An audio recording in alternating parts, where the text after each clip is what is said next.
Hiya, I'm ThatJaymsWisdom and this is And Another Thing, and today we're going to be talking about Pokemon Go updates, the new Jumanji trailer and more of that politics stuff. Hello everybody, so happy this week. I hope you've had a good week, good 2 weeks if you only watch And Another Thing on this channel. So today what I wanted to talk about, let's kick off with the thing we've talked about a couple of times already now, or at least once already, which is the politics in the UK, the election we had, which led to a hung parliament. Then we discussed the hung parliament, and now in the last 2 weeks we've got the actual results of, what's happening with that. So for those of you who didn't see the previous video, the hung parliament is basically nobody won enough seats to get a majority of the parliament in the UK, so there was no sort of leading party, and that's what's called a hung parliament. Now, the results of that are basically that one of the parties needed to get another party to kind of support them and back them so that they could have the majority seats. And the Conservatives, the Tories, they were the closest, and they have now come to an agreement with the DUP. So the DUP are the Democratic Unionist Party from Northern Ireland, and they are a very conservative party. Basically what's happened is the Conservatives have said, we will give you an extra £1 billion in the next 2 years for this particular party to go to Northern Ireland, in exchange for you voting a particular way on certain issues and agreeing to do that, agreeing to agree with us, basically. So they're being paid effectively to agree with the Conservatives so that the Conservatives can actually pass the things they want to pass, and those kind of things. Now, it's not everything, and obviously this has rubbed a lot of people the wrong way. Now, the DUP are very well known for their sort of anti same-sex marriage type stuff. They are very what you would consider traditionally conservative, so they don't agree with a lot of those kind of more progressive views, and a lot of people think that they are quite bigoted in that sense. Now, I don't know that much enough to say, all the DUP completely bigoted. That's not necessary. I don't like making blanket statements like that anyway, but that's not necessarily the case. Although a lot of their policies do revolve around the idea of more what you would call wholesome values and things like that. And, they aren't very inclusive of other people or the outside the norm kind of people. So we're talking, they don't agree with gay marriage. They don't agree with those kinds of issues, socially kind of more progressive issues. Now, they are being, I think it's 10 seats now. I think that's it, what they needed. So they get 10 seats in Parliament, or they have 10 seats in Parliament, sorry. And those 10 seats make up a majority when added to the Conservatives. And now the Conservatives are in power, and they have secured their power now. So I have a quote here that I wanted to read just to kind of sum up what this agreement actually entails. I'm going to read it out. So the DUP agrees to support the government in all motions of confidence and on the Queen's Speech, the budget, financial bills, money bills, supply and appropriation legislation and estimates, and then there's a gap.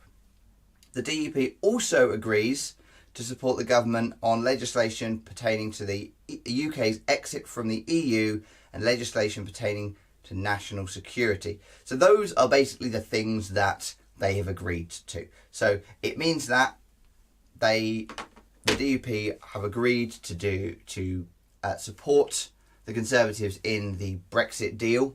It means that the Conservatives can make the decisions on certain legislations and things like that.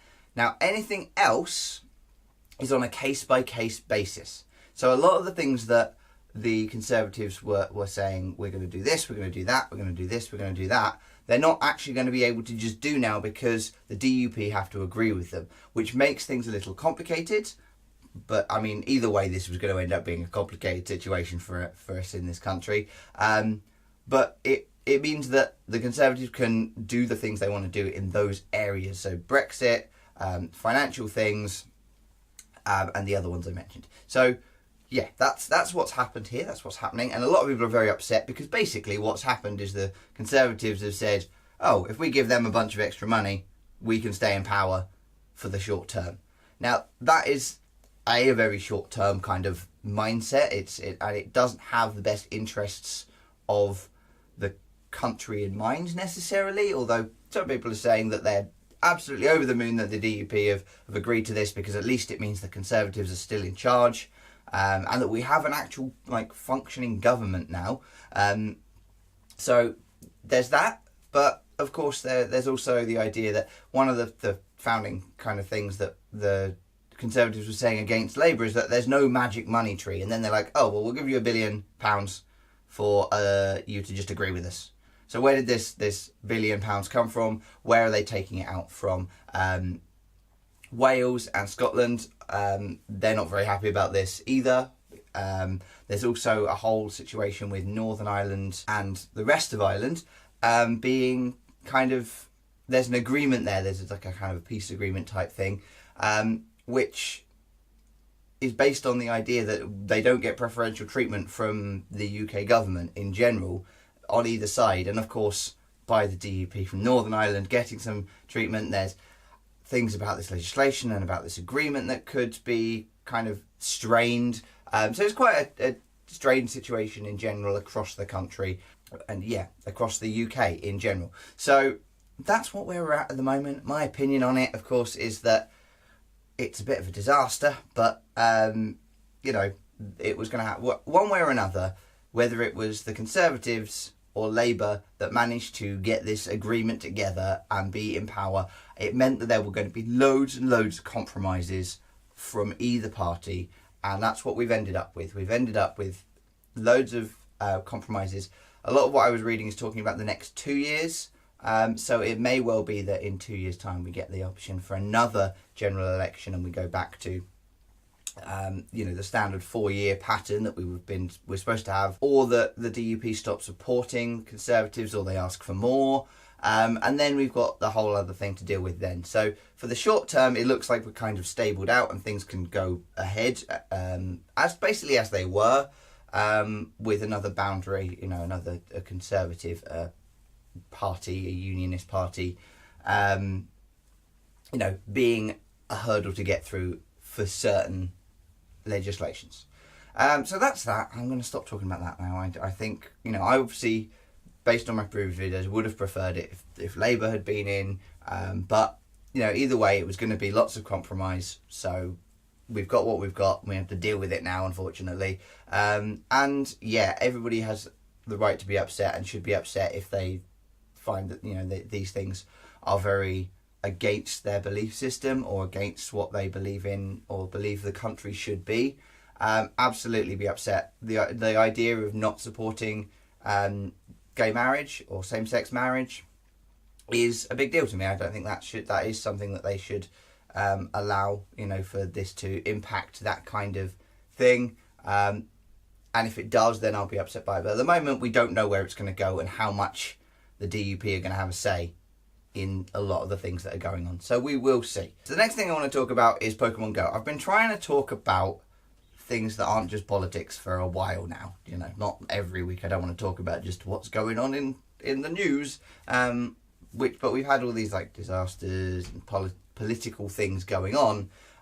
So I haven't really talked much about like fun things like Pokemon or whatever. So I'm going to talk about Pokemon Go a bit, because Pokemon Go had a big major update the other day, which was to change the way that gyms work. And now you have these kind of raid battles, and gyms are a little bit different. So I quite like what they've done. They've really kind of added some depth and like really tightened up a lot of the stuff to do with gyms. Previously, gyms, you would walk up to, you know, a gym in the real world. It wasn't a real place, but you know, it was in a location in the real world. You would look at what Pokemon were in there, and you would choose to either fight them and hopefully put your own Pokemon in there, or knock some Pokemon out of there. And that was it, really. And if you put a Pokemon in, you could claim some gold, and that you can use to buy things in game. And that was really, that was the purpose of it. And there was, each team can take gyms. And the idea, of course, was to encourage you to go as a group of people and all attack a gym at the same time in order to take that gym. Now, that is what they have kind of really reinforced in this update, is the idea of a team playing thing. So you are going out with friends and you're trying to capture gyms. One way they've done that is now the gyms, if the gym is owned by your team, you can just put a Pokemon in there up to 6 Pokemon.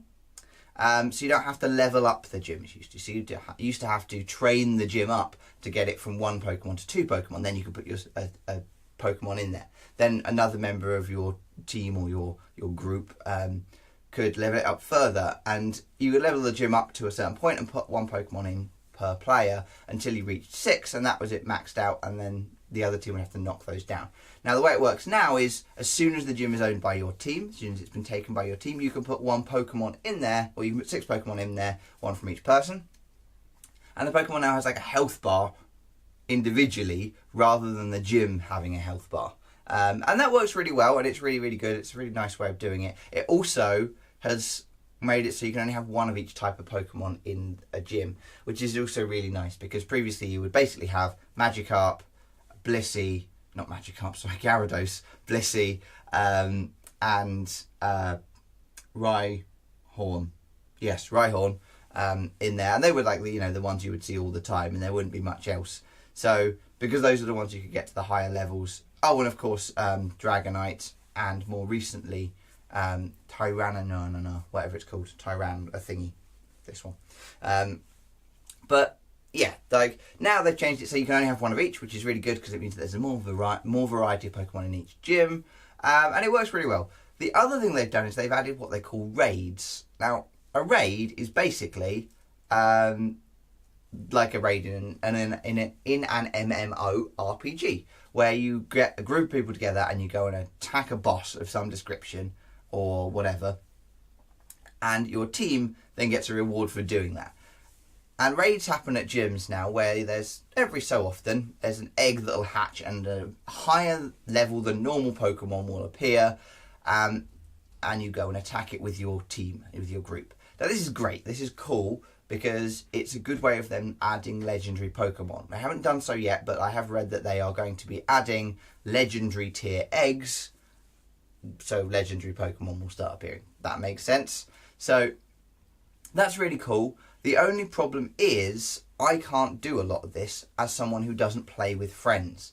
So for me, I don't have a lot of friends that play Pokemon Go, so soloing gyms has become very, very difficult. Particularly for the raids, it's hard for me to go in and beat anything above the first, maybe second tier of raid, because the Pokemon are just too high level. If I've got to fight a Pokemon that's level 55 billion, it's obviously an exaggeration, but 55,000 maybe, when my maximum Pokemon is 2,200, I'm going to have a lot of trouble doing that on my own with only 6 Pokemon to do it with. So it very much does require you to join a team of people or a group of people and go out with your friends and do it. You will automatically join a group if they are already fighting that raid, but if there aren't people around, it's very hard to do. And that's been the issue I've had in this kind of early period of it.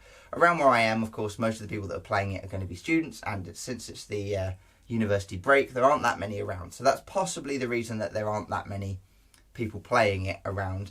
But that has been, for me, the big issue. They've made it harder to play as an individual, and you kind of have to multiplayer it with the raids part of it. But that said, it's really cool, and if you've been playing Pokemon Go, it might be a good opportunity for you to pick it back up again. If you haven't played it since the new wave of Pokemon came out, there's all the Gen 2 Pokemon in it now. So it might be worth picking up if you're interested in it. So the next thing I wanted to talk about was the Jumanji trailer, and boy, that trailer, do I have a lot to say about that trailer. Basically, if you don't know, they are making a new Jumanji film called Jumanji Welcome to the Jungle. Let me just check. Welcome to the Jungle. I keep thinking it's Enter the Jungle for some reason, but yeah, Jumanji Welcome to the Jungle. And it's starring Dwayne "The Rock" Johnson, Kevin Hart, Jack Black, and Kieran Gillen. I had this written down. And if you've seen Jumanji, just assume that this is not a Jumanji film, because basically everything about it is nothing like Jumanji. I watched Jumanji yesterday just because we'd been watching the trailer and everybody was talking about the trailer, and we found Jumanji, the original, on Netflix and just thought, sod it, we're going to watch that. And we watched that last night. Now, if you look at the trailer and watch the original film, you can see two very important differences. First of all, the new Jumanji, Welcome to the Jungle film, is straight up a comedy film. Might be an action comedy if you push it, but it's absolutely full-on a comedy film. The original Jumanji is not a comedy film. It is an adventure film with some comedy elements. It is absolutely not a comedy film. It's a dark story. It's kind of all dealing with this idea of, you know, living up to a father's expectations and having absentee family members and that kind of thing. And, you know, so the young kid in the Jumanji is like, he wants a father figure to look up to. And the older bloke in Jumanji, Robin Williams' character, is someone who doesn't want to turn it into his father. And it's a lot about their relationship and then the two girls as well. And it's very much about that kind of thing. And it's a wholesome family adventure film with some quite scary stuff going on. So everything feels very threatening, which is completely the opposite of the trailer for the new film, which is a bunch of kids, school kids, who I guess are all going to have different personalities. You've clearly got the nerd, the sporty jock bloke. You've got the kind of wallflower girl, the popular girl, the trendy, popular, sexy girl at school who thinks she's all that. And all of those characters end up inside a video game. So not a board game. It's not a board game anymore. Jumanji is now a video game.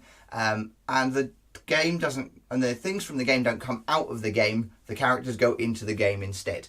So that's your first point. But they all end up in bodies that don't suit them is the general premise here based on the trailer. So you got your wallflower girl ends up in Kieran Gillen's body. So she's wearing a tank top type thing and shorts in the jungle, and there's a joke about that in the trailer. And you have the really pretty girl who's all about being pretty and popular, ends up in Jack Black's body, so overweight 40-something-year-old man. The nerd is in The Rock's body, and then the jock is in Kevin Hart's body, and Kevin Hart is small, so lots of short jokes. That, as far as I can tell, is the entire premise of the film. And then there's a bunch of action because they're trying to, you're basically, in a video game. If I gave you that pitch, some people get sucked into a video game and are all characters that don't suit their body types, and then said, now that's based on a franchise that was originally started in the 90s. Would you pick Jumanji as their title? No, you wouldn't. So for me, I am okay with them making a film with that concept and that comedy and those characters. But why put Jumanji on it other than to sell tickets? It's the most blatant attempt to just say, well, we can't make anything new. We need to actually just put a title that people recognise on it so they talk about it. And, I mean, it's working because I'm talking about it now, but it bothers me that they didn't just give it a new name and make it a completely new franchise, because it sounds like a franchise that could work really, really well. You could have a series of video games with different settings, different characters for each game, where they get sucked into a different game each time. That sounds great. The idea of getting sucked into a video game is not a new concept. There are hundreds of things from the late 90s about getting sucked into video games that you could have drawn from without just going, oh, I know, Jumanji was popular in the 90s. 90s kids are the people that are now going to watch films with the more disposable income, and that's the trendy thing to do, so let's put Jumanji on the title and call it a day. Now that bothers me a lot. The film doesn't necessarily look bad, it's just not a Jumanji film. It has nothing to do with board games, it has nothing to do with games coming to life. It's about 4 college or high school kids, I guess they are, getting sucked into a video game and being in the wrong bodies. That's what it's about. It's not Jumanji. So, I mean, I've said that now 6 or 7 times. That's my opinion on that trailer. Let me know what you think of that trailer in the comments down below, because the thing that bothers me most about it is that they shouldn't have called it Jumanji. I'd be absolutely happy to go and see that film. With that cast, people are going to see that film anyway. You don't need to put Jumanji as the title just because you think that that's going to get more eyes. So thank you very much for watching. I've been ThatJaymsWisdom. Keep smiling. Thank you very kindly, and I will see you all next week for a Naked Truth. Thank you very much for watching. I hope you enjoyed it. Down below is a link to last week's video, The Naked Truth. If you want to see the last and another thing video that I did, that's next to that. And beside me, Twitter and Instagram. Follow me on those things and just check out what I'm doing on this channel and my other channel. Oh, and don't forget to subscribe.